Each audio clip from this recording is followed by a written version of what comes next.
علیکم ورحمۃ اللہ وبرکاتہ۔ الحمد للہ نحمده ونستعینه ونستغفره ونؤمن به ونتوکل علیہ ونعوذ باللہ من شرور انفسنا ومن سیئات اعمالنا من يهده الله فلا مضل له ومن يضلل فلا هادي له ونشهد أن لا إله إلا الله ونشهد أن محمدًا عبده ورسوله أما بعد قال الله تعالى في القرآن المجيد والفرقان الحميد أعوذ بالله من الشيطان الرجيم بسم الله الرحمن الرحيم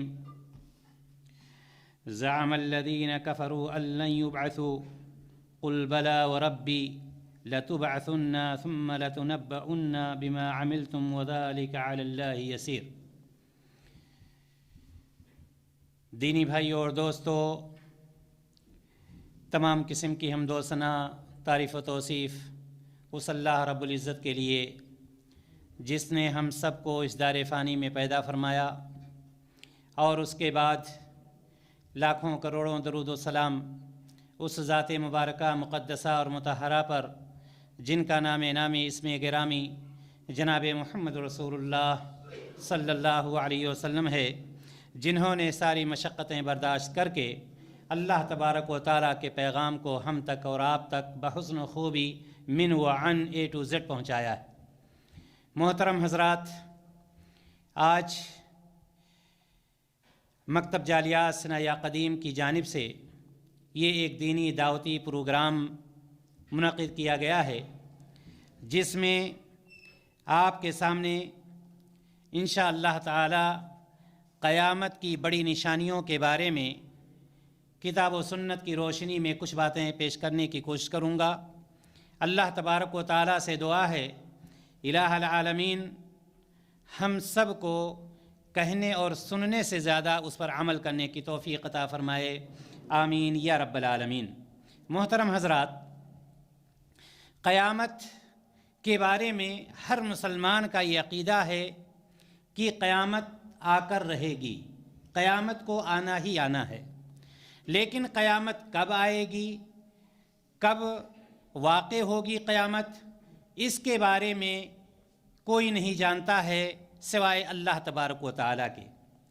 اس سے پہلے کہ ہم اور آپ اس چیز کو جاننے کی کوشش کریں کہ قیامت کی بڑی نشانیاں کیا ہیں، ہمارا اور آپ کا اس بات پر یقین ہونا چاہیے، ہمارا عقیدہ ہونا چاہیے کہ اللہ تبارک و تعالیٰ نے ہم سب کو جو پیدا فرمایا ہے، جس کو بھی اللہ تبارک و تعالیٰ نے اس دنیا میں پیدا فرمایا اس کو مرنا ہے، اور مرنے کے بعد دوبارہ زندہ ہونا ہے۔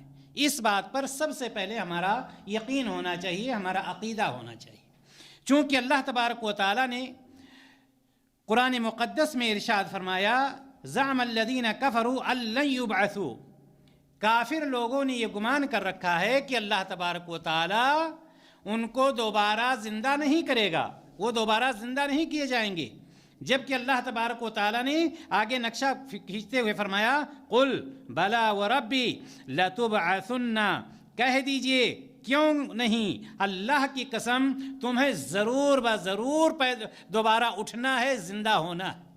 یعنی اللہ تبارک و تعالی انسانوں کو جو بھی پیدا ہوا اس کو مرنا ہے، اور جو مرا اس کو دوبارہ زندہ ہونا ہے حساب و کتاب کے لیے۔ ہمارا اس پر عقیدہ ہونا چاہیے، چونکہ اللہ تبارک و تعالی نے فرمایا ثم لتنبؤن، جب دوبارہ زندہ کرے گا اللہ تبارک و تعالی، پھر ہمیں خبردار کرے گا، آگاہ کرے گا بما عملتم، جو کچھ ہم نے کیا ہے۔ اللہ تعالیٰ کہہ رہا ہے جو کچھ تم کر رہے ہو دوبارہ زندہ کرنے کے بعد ہم اس کو بتلائیں گے، اس سے آگاہ کریں گے۔ اور اللہ تعالیٰ نے اپنی قوت کا بھی اظہار کر دیا، وَذَلِكَ عَلَى اللَّهِ يَسِيرٌ، کوئی بندہ یہ نہ سوچے کہ اللہ تبارک و تعالیٰ پر یہ چیز بڑی مشکل ہے، نہیں، یہ چیز اللہ تبارک و تعالیٰ پر بہت آسان ہے۔ یعنی دوبارہ زندہ کرنا اور زندہ کر کے حساب و کتاب کرنا، یہ اللہ تبارک و تعالیٰ پر بہت ہی زیادہ آسان ہے۔ اسی طرح سے ہمارا عقیدہ یہ بھی ہونا چاہیے کہ جب اللہ تبارک و تعالی ہمیں دوبارہ زندہ کرے گا تو ہمیں یہ بھی جان لینا چاہیے کہ وہ دن دور نہیں ہے، وہ دن بہت قریب ہے، یعنی قیامت۔ آپ کہیں گے قیامت کیسے قریب ہے؟ قیامت اس طرح سے قریب ہے کہ قیامت انسان کی کب آ جاتی ہے؟ اس وقت جب انسان مر جاتا ہے۔ آج ہم مر گئے، آج سے ہماری قیامت آ گئی، کل ہماری موت ہو رہی ہے، کل قیامت آ گئی۔ اور ہم میں سے کون سا وہ شخص ہے جو یہ جانتا ہے کہ اس مجلس سے نکل کر کے وہ نیچے تک بھی پہنچ سکتا ہے؟ تو معلوم یہ ہوا کہ قیامت بالکل قریب ہے، اور قیامت آ کر کے ہی رہے گی۔ بلکہ یہ تو ایک مفہوم میں بتلا رہا ہوں، اللہ تبارک و تعالیٰ نے بھی قیامت کے بارے میں اللہ تبارک و تعالیٰ نے بھی قیامت کے بارے میں صراحت کے ساتھ سورۃ المعارج میں فرمایا، انہم یرونہ بعیدا ونراہ قریبا، وہ اس کو بہت دور دیکھتے ہیں۔ کس کو؟ قیامت کے دن کو، جبکہ وہ بہت قریب ہے۔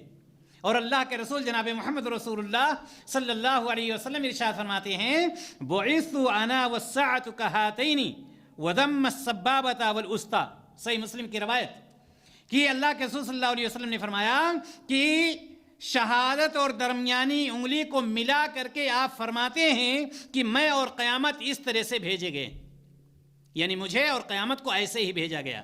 ہم ان دونوں انگلیوں کے درمیان کوئی فاصلہ ہے؟ اس کا دو مفہوم بتلایا گیا ہے۔ ایک مفہوم تو یہ بتلایا گیا کہ قیامت بالکل قریب ہے، یہ سمجھنا چاہیے، اور دوسرا مفہوم جو بتلایا گیا ہے کہ ہمارے بعد اور قیامت کے بیچ میں کوئی نبی نہیں ہوگا۔ اس کا دوسرا مفہوم یہ بتلایا گیا کہ ہمارے بعد جو واقع ہونے والی ہے وہ قیامت ہی آئے گی، اور کسی نبی کا ظہور یا کسی نبی کو اللہ تبارک و تعالیٰ مبعوث نہیں فرمائے گا۔ معلوم یہ ہوا کہ ایک عقیدہ تو ہمارا یہ ہونا چاہیے کہ مرنا ہے اور مرنے کے بعد زندہ ہونا ہے، اور زندہ ہونے کے بعد حساب و کتاب ہے۔ دوسرا عقیدہ ہمارا یہ ہونا چاہیے کہ وہ دن دور نہیں ہے، وہ دن بہت ہی زیادہ قریب ہے۔ تیسری بات، علامات جاننے سے پہلے کہ قیامت کب آئے گی، قیامت کب آئے گی؟ اللہ تبارک و تعالیٰ اس نقشے کو کھینچتے ہوئے قرآن مقدس میں ارشاد فرماتا ہے، یسألونک عن الساعہ، آپ سے لوگ قیامت کے بارے میں پوچھتے ہیں۔ کیا پوچھتے ہیں؟ ایان مرساہا، وہ وقت کب آئے گی، اس کا وقوع کب ہوگا، قیامت کب قائم ہوگی۔ یہ لوگ نبی کریم صلی اللہ علیہ وسلم سے سوال کرتے ہیں۔ اللہ تبارک و تعالیٰ نے کیا فرمایا آپ کے لیے؟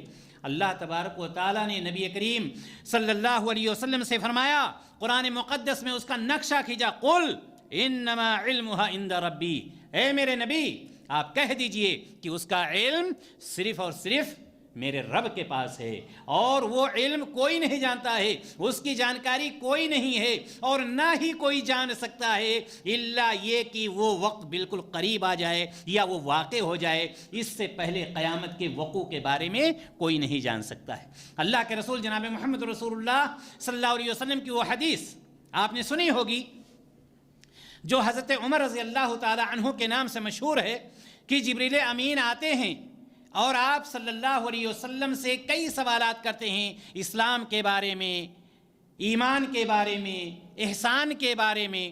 سارے سوالات کا جواب جب اللہ کے رسول صلی اللہ علیہ وسلم دے لیتے ہیں تو جبریل امین پوچھتے ہیں، مجھے قیامت کے بارے میں بتلائیے کہ قیامت کب واقع ہوگی۔ تو نبی کریم صلی اللہ علیہ وسلم نے کیا فرمایا؟ مل مسئول عنہا بعالم من السائل، کہ جس سے سوال کیا جا رہا ہے سوال کرنے والے سے زیادہ وہ نہیں جانتا ہے۔ سوال کرنے والے کون تھے؟ جبریل امین علیہ الصلوۃ والتسلیم۔ آپ صلی اللہ علیہ وسلم نے فرمایا یعنی مسئول یعنی میں سوال کرنے والے سے یعنی سائل سے زیادہ نہیں جانتا۔ دوسرے لفظوں میں آپ یہ کہہ لیجئے کہ نبی کریم صلی اللہ علیہ وسلم نے فرمایا میں نہیں جانتا۔ جبریل امین نے کہا ٹھیک ہے، اگر آپ نہیں جانتے ہیں تو آپ اس کی کچھ نشانیوں کے بارے میں بتلائیے۔ کس کے بارے میں بتلائیے؟ نشانیوں کے بارے میں بتلائیے۔ ہم اپنے موضوع کی طرف آ رہے ہیں۔ آپ صلی اللہ علیہ وسلم سے سوال کیا گیا، ٹھیک ہے آپ اگر قیامت کے بارے میں نہیں جانتے ہیں تو اس کی کچھ نشانیاں بتلائیے کہ ایسا ہوگا، ایسے واقعات آئیں گے، ایسے حالات آئیں گے، اس کے بعد قیامت واقع ہو جائے گی۔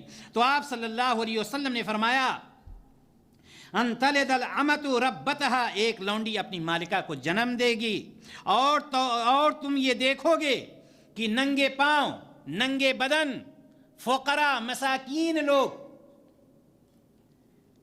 ایسے لوگ ہوں گے جن کے پاس کوئی چیز نہیں ہوگی، اور یہ لوگ اپنے گھروں کو بڑی سے بڑی بلڈنگ بنانے کی کوشش کر رہے ہوں گے۔ یہ بکریوں کے چرواہے اپنے گھروں کو تعمیر کرنے میں ایک دوسرے سے مقابلہ کر رہے ہوں گے۔ اور اگر آپ اس چیز کو اس وقت نظر دوڑا کر کے دیکھیں تو آپ دیکھیں گے کہ اکثر وہ لوگ جو فقیر تھے، مسکین تھے، غریب تھے، انہوں نے سب سے پہلا جو کام کیا ہے بڑی سے بڑی کوٹھی بنائی ہے اور ایک دوسرے سے مقابلہ کر رہے ہیں۔ وہ زمین جو بنجر تھی وہ زمین زرخیز ہو چکی ہے، یعنی بالکل قیامت کی یہ نشانیاں آپ کے سامنے بالکل ظاہر ہو چکی ہیں۔ اسی طرح سے میرے بھائی اور دوستو، یہاں پر بات آ کر کے پہنچی کہ جبریل امین علیہ الصلاۃ والتسلیم نے یہ پوچھا کہ قیامت کب واقع ہوگی، اگر یہ نہیں جانتے ہیں تو یہ بتلائیں کہ اس کی نشانیاں کیا ہیں۔ آئیے ہم اپنے اصل موضوع میں اب داخل ہوتے ہیں۔ قیامت کی نشانیاں علماء کرام نے اس کو دو قسموں میں تقسیم کر دیا ہے۔ قیامت کی نشانیوں کو دو حصوں میں تقسیم کر دیا ہے، ایک بڑی نشانیاں اور دوسری چھوٹی نشانیاں۔ یہ چھوٹی نشانیاں جو ہوں گی بڑی نشانیوں کے قریب ظاہر ہوں گی، جو ان سے چھوٹی شمار کی جائیں گی۔ ان میں سے چھوٹی نشانیوں میں سے بہت ساری چیزیں ہیں، جیسے علم کا اٹھایا جانا۔ آپ دیکھیں آج کی تاریخ میں جو بڑے بڑے مشائخ تھے، علماء تھے، قرآن و حدیث کی خدمت کرنے والے تھے، دین کی خدمت کرنے والے تھے، ایک ایک کر کے دنیا سے جا رہے ہیں۔ اللہ تبارک و تعالیٰ ان کو اٹھا رہا ہے۔ علم کیسے اٹھے گا؟ علماء کو اٹھا لیا جائے کہ علم خود بخود اٹھ گیا۔ تو قیامت کی نشانیوں میں سے یہ بھی ہے۔ قیامت کی چھوٹی نشانیوں میں سے جہالت کا پھیل جانا۔ آپ دیکھیں اس کا بول بالا ہے آج چاروں طرف، جدھر دیکھیے جہالت ہی جہالت ہے۔ دین کے بارے میں کوئی وضو کا طریقہ بھی نہیں جانتا ہے، دنیا کو حاصل کرنے کے لیے بڑی بڑی ڈگریاں حاصل ہیں۔ اسی طرح سے جاہلوں کا بڑے سے بڑے عہدوں پر فائز ہو جانا۔ آپ دیکھیں اپنے شہروں میں، گاؤں میں، بستیوں میں کہ اگر کسی کے پاس پیسہ ہو گیا، کسی کے پاس پیسہ ہو گیا تو اس کی نہ صلاحیت دیکھی جاتی ہے، نہ اس کی تعلیم دیکھی جاتی ہے، نہ ڈگری دیکھی جاتی ہے، سب سے اونچے منصب پر اسی کو بٹھایا جاتا ہے۔ چاہے وہ مسجد اور مدارس کا معاملہ ہو، چاہے کوئی سوسائٹی ہو، کوئی بھی چیز ہو، وہی شخص آگے ہوتا ہے جس کے پاس سب سے زیادہ پیسے ہوں، اگرچہ وہ بالکل جاہل ہو۔ تو یہ بھی قیامت کی نشانیوں میں سے ایک نشانی ہے۔ اسی طرح سے قیامت کی نشانیوں، چھوٹی نشانیوں میں سے ناچ گانے کا، موسیقی کا، شراب کا عام ہو جانا۔ آپ دیکھیں یہ چیز بھی بالکل عام ہو چکی ہے۔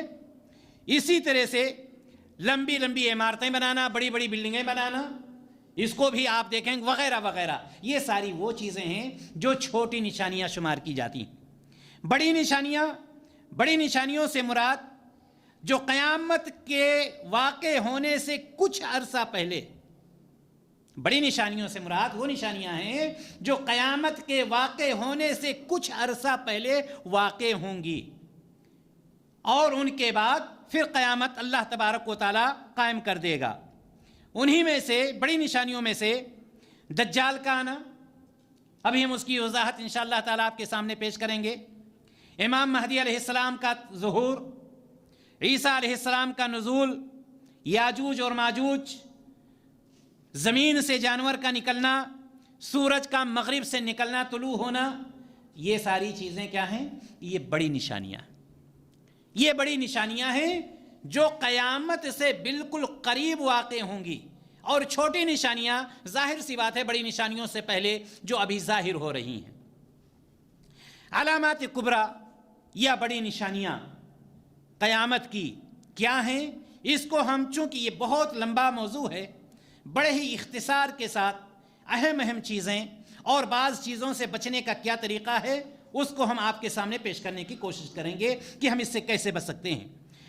مثال کے طور پر دجال کا ظہور، سب سے پہلی چیز نشانی دجال کا ظہور، دجال کا ظاہر ہونا۔ لفظ دجال عام طور پر ہم استعمال کرتے ہیں۔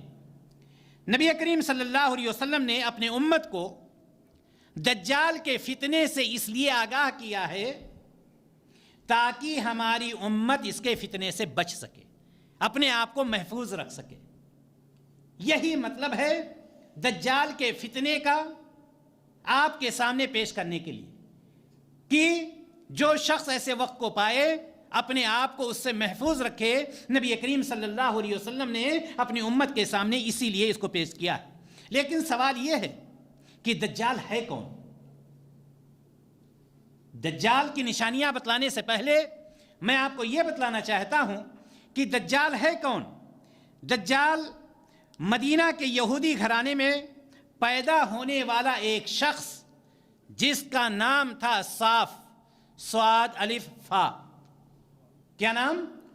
صاف ستھرا کپڑا کرنا کہتے ہیں نا، وہی صاف، اس کا نام صاف تھا، جو پہلے اسلام لایا اور پھر بعد میں مرتد ہو گیا۔ دجال پہلے اسلام لایا، جو مدینہ کے یہودی گھرانے میں پیدا ہوا، اس کا نام صاف، اور اس کی کنیت ابن سیاد یا ابن سعید ہے۔ صاف کی کنیت ابن سیاد یا ابن سعید ہے۔ اسی طرح سے سوال یہ ہے کہ دجال ہے کہاں؟ دجال ہے کہاں؟ دجال وہ بحر ہند کے کسی نامعلوم جزیرے پر زنجیروں میں جکڑا ہوا ہے۔ یہ وہ ساری چیزیں ہیں، چونکہ نبی کریم صلی اللہ علیہ وسلم سے ساری چیزیں ثابت ہیں، اس لیے ہمیں اس پر عمل کرنا ہے، ہمیں یقین کرنا ہے۔ دجال کا ظہور، جیسا کہ میں نے بتلایا کہ نبی کریم صلی اللہ علیہ وسلم نے اپنی امت کو اس کے فتنے سے ڈرایا ہے اور اس کی بعض نشانیاں ذکر کی ہیں تاکہ امت اس سے بچ جائے۔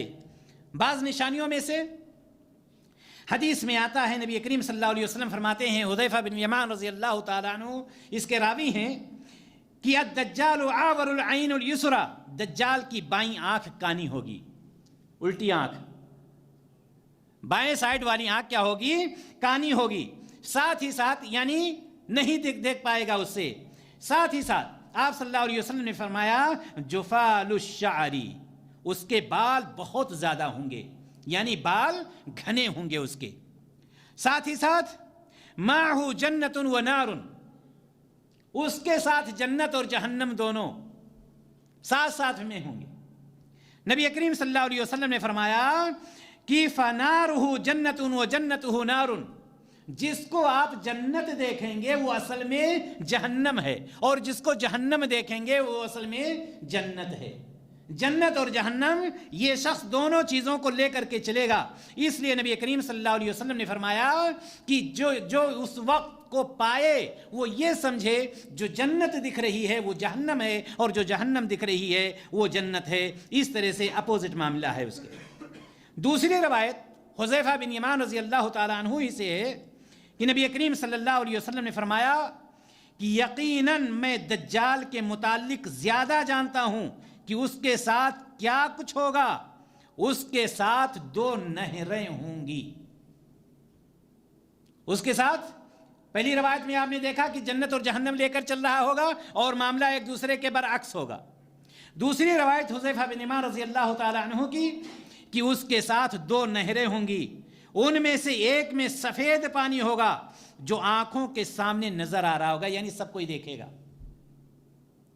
ایک میں سفید پانی نظر آئے گا، اور دوسرے میں آگ بھڑک رہی ہوگی، دوسری نہر میں آگ بھڑک رہی ہوگی، اور وہ بھی آنکھوں کے سامنے نظر آ رہی ہوگی۔ آپ صلی اللہ علیہ وسلم نے فرمایا لہذا کوئی شخص جب اسے پالے تو وہ آگ میں جائے، آگ والی نہر میں اپنے آپ کو داخل کرے اور خوب ڈبکیاں لگائے اور پانی پیے، کیونکہ اس کا پانی ٹھنڈا ہوگا۔ دجال کہتے نہیں فلاں شخص دجال ہے، یعنی دھوکہ ہی دینے کا کام ہے۔ یہ آج کی کوئی نئی اصطلاح نہیں ہے۔ یہ پرانی اصطلاح ہے، نبی کریم صلی اللہ علیہ وسلم نے بھی اس کی وضاحت کر دی ہے۔ دجال اسی طرح سے، یعنی یہ ہوا معلوم کہ دو نہریں ہوں گی، ایک میں پانی، سفید پانی، اور ایک میں آگ بھڑک رہی ہوگی۔ جو اس کو پائے اس کو چاہیے کہ جس میں آگ بھڑک رہی ہے اس میں جائے، ڈبکیاں لگائے۔ وہ ظاہر میں دور سے دیکھنے میں تو آگ دکھ رہی ہوگی، لیکن وہ پانی ہوگا جو بالکل ٹھنڈا ہوگا۔ اسی طرح سے دجال ایک آنکھ کا کانا ہوگا اور اس کی آنکھ پر ایک موٹی سی جلد ہوگی جو اسے ڈھانپ رہی ہوگی، اور اس کی دونوں آنکھوں کے درمیان بیچ میں کیا لکھا ہوگا؟ کافر۔ اور اس کو کون لوگ سمجھ پائیں گے، کون لوگ پڑھ پائیں گے؟ وہ لوگ جو دنیا میں اللہ تبارک و تعالیٰ پر ایمان رکھتے ہیں، نبی کریم صلی اللہ علیہ وسلم پر ایمان رکھتے ہیں، وہ چاہے پڑھے لکھے ہوں یا نہ پڑھے لکھے ہوں، پڑھے لکھے ہوں یا نہ پڑھ ہوں، اس وقت اس کو وہ پہچان لیں گے کہ یہاں پر یہ کافر لکھا ہوا ہے۔ اسی طرح سے نبی کریم صلی اللہ علیہ وسلم نے فرمایا کہ آدم علیہ السلام سے لے کر قیامت تک دجال سے بڑا آدمی کوئی نہ آیا ہے نہ آئے گا لمبائی میں، وہ لمبا بھی خوب ہوگا، یہ صحیح مسلم کی روایت ہے۔ اسی طرح سے آپ صلی اللہ علیہ وسلم نے فرمایا، جو بخاری اور مسلم کی صحیح روایت ہے، کہ دجال مکہ مدینہ کے علاوہ تمام شہروں میں داخل ہوگا۔ ایک روایت جو صحیح بخاری اور مسلم میں ہے کہ دجال مکہ اور مدینہ کے علاوہ تمام شہروں میں داخل ہوگا۔ لیکن بعض روایت میں یہ بھی آتا ہے کہ دجال بیت المقدس اور جبل طور پر بھی نہیں پہنچ سکتا ہے، یعنی بیت المقدس اور جبل طور کا بھی ذکر بعض روایت میں آتا ہے کہ وہاں پر بھی دجال نہیں جا سکتا ہے۔ خلاصہ کلام یہ کہ نبی کریم صلی اللہ علیہ وسلم نے یہ علامتیں بتلائی ہیں کہ اس طرح سے دجال کی یہ نشانیاں ہیں۔ اب سوال یہ ہے کہ دجال سے بچنے کا راستہ کیا ہے؟ اس فتنے سے انسان اپنے آپ کو کیسے بچا سکتا ہے؟ اگر اللہ تعالیٰ نے اس کو وہ وقت دیا کہ جس میں دجال کا فتنہ اس کے سامنے آ گیا، اپنے آپ کو کیا بتلائے؟ کیا شریعت اسلامیہ نے یوں ہی چھوڑ دیا ہے یا اس کی کوئی رہنمائی کی ہے؟ آئیے ہم آپ کے سامنے پیش کرتے ہیں ابو داؤد کی روایت۔ ابو داؤد میں ہے کہ نبی کریم صلی اللہ علیہ وسلم نے فرمایا، من حفظ 10 آیات من اول سورۃ الکہف عصم من الدجال۔ آپ صلی اللہ علیہ وسلم نے فرمایا کہ جس شخص نے سورۃ الکہف کے شروع سے 10 آیات کا حفظ کیا، 10 آیتوں کو حفظ کر لیا، وہ دجال کے فتنے سے محفوظ ہو جائے گا۔ اور ایک دوسری روایت میں ہے کہ آخر سورۃ الکہف کی آخری سورۃ الکہف جو 15ویں پارے میں ہے، آخری 10 آیتیں جس نے حفظ کر لیا، اس کو پڑھتا رہا، تو اللہ تبارک و تعالیٰ اس کو دجال کے فتنے سے محفوظ کر لے گا، یعنی وہ محفوظ ہو جائے گا۔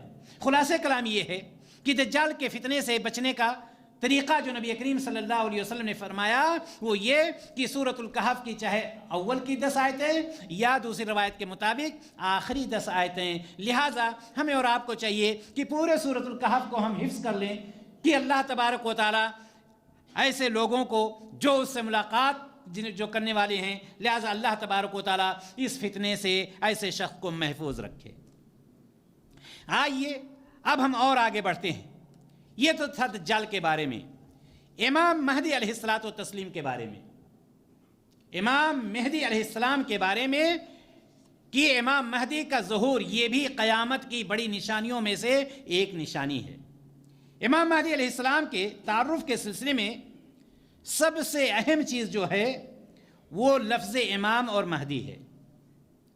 امام کا لفظ عام طور پر جو بولا جاتا ہے، کہاں پر بولا جاتا ہے؟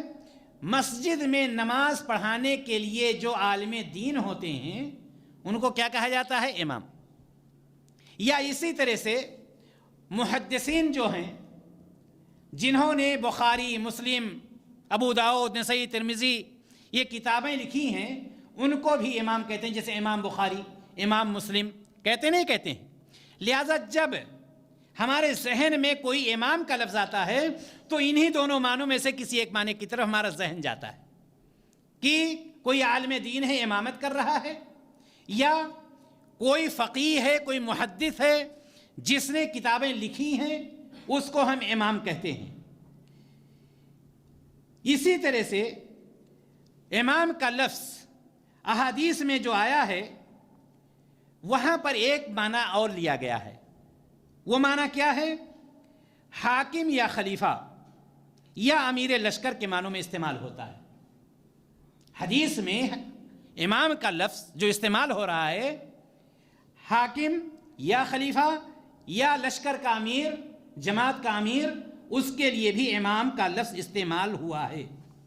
امام مہدی کے لیے بھی امام کا لفظ انہی معنوں میں استعمال ہوا ہے۔ امام کا لفظ انہی معنوں، یا حاکم یا خلیفہ یا امیر جماعت، انہی معنوں میں امام مہدی علیہ السلام کے لیے بھی یہ لفظ استعمال ہوا ہے۔ یعنی یہ کہ مہدی امام موصوف کا ذاتی نام نہیں ہے، یعنی امام جو لفظ استعمال کیا گیا اسی لیے استعمال کیا گیا ہے کہ یا تو حاکم یا خلیفہ یا امیر لشکر۔ امام مہدی کے لیے بھی امام کا لفظ انہی معنوں میں استعمال ہوا، نہ کہ نماز پڑھانے والے عالم دین ہیں یا کوئی کتاب لکھنے والے امام ہیں جو عام طور پر لکھا جاتا ہے یا سمجھ میں بات آتی ہے۔ اسی طرح سے مہدی، امام مہدی، مہدی کا لفظ یہ کوئی ذاتی نام نہیں ہے۔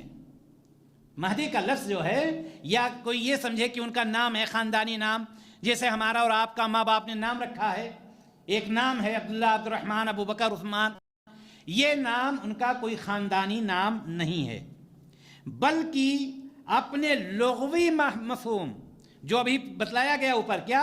خلیفہ، حاکم، امیر وقت، امیر لشکر، اسی طرح سے یہاں پر ہدایت یافتہ شخص کے معنی میں استعمال ہوا۔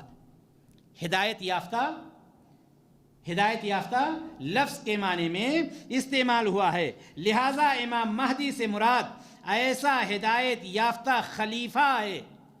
امام مہدی سے مراد ایسا ہدایت یافتہ خلیفہ جو کتاب و سنت کے مطابق خلافت راشدہ کا نظام قائم کرے گا۔ ہم یہ نہ سمجھیں کہ مہدی یہ خاندانی نام ہے یا ذاتی نام ہے، یعنی ایسا ہدایت یافتہ خلیفہ جو کتاب و سنت کی روشنی میں خلافت راشدہ کا نظام قائم کرے گا۔ اس طرح سے آپ کا نام کیا ہے؟ امام مہدی۔ آئیے امام مہدی کے بارے میں اور ہم مزید جاننے کی کوشش کرتے ہیں۔ نبی کریم صلی اللہ علیہ وسلم نے فرمایا، عبداللہ بن مسعود رضی اللہ تعالی عنہ اس کے راوی ہیں، ترمذی کی صحیح روایت ہے، جس میں آپ صلی اللہ علیہ وسلم نے فرمایا، لا تقوم الساعة حتى يملك العرب رجل من اہل بیتی یواطئ اسمہ اسمی۔ نبی کریم صلی اللہ علیہ وسلم نے فرمایا، قیامت قائم نہیں ہوگی یہاں تک کہ میرے اہل بیت سے تعلق رکھنے والا ایک شخص جس کا نام میرے نام جیسا ہوگا اور کیا ہوگا؟ عرب کا حاکم بنایا جائے گا۔ عرب کا کیا بنایا جائے گا؟ حاکم بنایا جائے گا۔ اور ابو داؤد کی صحیح روایت میں ہے کہ ان کے اندر یہ خوبی بھی ہوگی، امام مہدی کے اندر یہ خوبی بھی ہوگی، یملأ الارض قسطا وعدلا، کہ وہ شخص زمین کو عدل سے، انصاف سے، بالکل وہ شخص زمین کو بھر دے گا، یعنی عدل و انصاف قائم ہو جائے گا، بالکل ایسے ہی کما ملئت ظلما و جورا، جس طرح سے یہ زمین ظلم و زیادتی سے بھری ہوئی تھی، یعنی ظلم و زیادتی بالکل ختم ہو جائے گی اور عدل و انصاف سے یہ زمین بھر جائے گی۔ یہ کون ہوں گے؟ امام مہدی علیہ الصلوۃ والتسلیم ہوں گے۔ اسی طرح سے ترمذی میں ایک روایت ہے، نبی کریم صلی اللہ علیہ وسلم نے فرمایا کہ بے شک میری امت میں ایک مہدی آئے گا جو ظہور کے بعد، یعنی ظاہر ہونے کے بعد 5 یا 7 یا 9 سال تک رہے گا۔ 5